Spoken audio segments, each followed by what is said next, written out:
ప్రపంచ రాజకీయాల్లో భారీ మార్పు మొదలైందా? Pakistan, Turkey, Saudi Arabia, Qatar కలిసి ఒక కొత్త సైనిక కూటమి ఏర్పరచుకుంటున్నాయా? ఇది నిజంగా ముస్లిం నాటోగా మారితే ఆసియా భవిష్యత్తు పూర్తిగా మారిపోవచ్చు.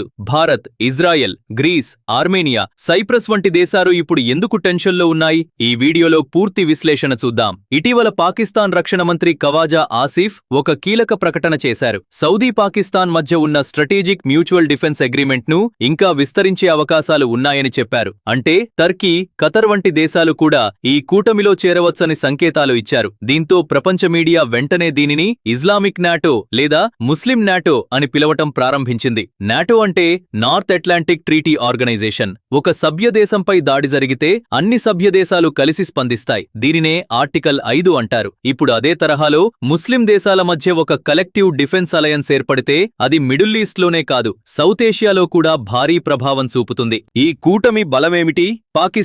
పాకిస్తాన్ దగ్గర ఉంది న్యూక్లియర్ వెపన్స్, పెద్ద స్థాయి సైన్యం, చైనా సపోర్ట్. ఇస్లామిక్ ప్రపంచంలో అణ్వాయుధాలు కలిగిన ఏకైక దేశం కూడా పాకిస్తానే.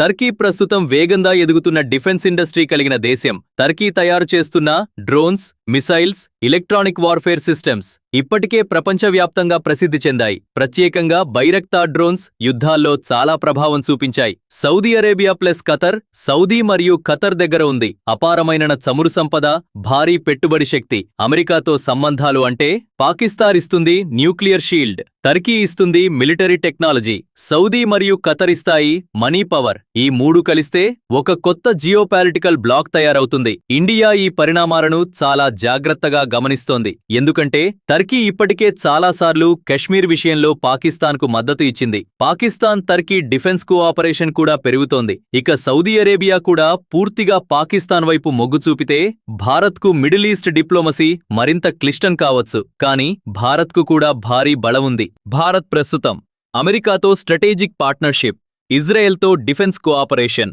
క్వాడ్ సభ్యత్వం, పెరుగుతున్న ఎకానమీ, అడ్వాన్స్డ్ మిసైల్ సిస్టమ్స్ వంటి బలాలను కలిగి ఉంది. ప్రత్యేకంగా BrahMos missile, S-400 systems, indigenous defence production భారత్ను ప్రాంతీయ సూపర్ పవర్గా నిలబెడుతున్నాయి. ఇజ్రాయెల్ ఎందుకు ఆందోళనలో ఉంది? ఇజ్రాయెల్ ప్రస్తుతం మిడిల్ ఈస్ట్లో ఇరాన్ బ్యాట్ గ్రూప్స్తో పోరాడుతోంది. ఇప్పుడు మరో పెద్ద సున్నీ మిలిటరీ బ్లాక్ ఏర్పడితే అది మిడిల్ ఈస్ట్ పవర్ బ్యాలెన్స్ ను పూర్తిగా మార్చవచ్చు. ప్రత్యేకంగా టర్కీ యొక్క అగ్రెసివ్ ఫారెన్ పాలసీ వల్ల ఇజ్రాయెల్ చాలా జాగ్రత్తగా చూస్తోంది. ఇది నిజంగా సాధ్యమా? ఇక్కడ ఒక పెద్ద ప్రశ్న ఉంది. ఈ దేశాలు నిజంగా ఒకటిగా పనిచేస్తాయా? ఎందుకంటే టర్కీ మరియు సౌదీ మధ్య గతంలో విభేదాలు ఉన్నాయి. ఖతర్ బ్లాకేడ్ ఇష్యూ జరిగింది. పాకిస్తాన్కి ఆర్థిక సమస్యలు ఉన్నాయి. అందుకే ఇది వెంటనే నేటో లాంటి కూటమిగా మారిపోదు. కానీ military cooperation, joint exercises, intelligence sharing మాత్రం పెరిగే అవకాశం ఉంది. ప్రపంచ రాజకీయాల్లో ఇప్పుడు కొత్త సమీకరణాలు వేగంగా మారుతున్నాయి. China rise, US influence changes, middle east conflicts. ఈ మొత్తం నేపథ్యంలో పాకిస్తాన్, టర్కీ, సౌదీ యాక్సిస్ ఒక కొత్త జియోపొలిటికల్ ఎక్స్పెరిమెంట్గా కనిపిస్తోంది. ఇది నిజంగా ముస్లిం నేటోగా మారుతుందా? లేదా కేవలం రాజకీయ సందేశంగానే మిగిలిపోతుందా?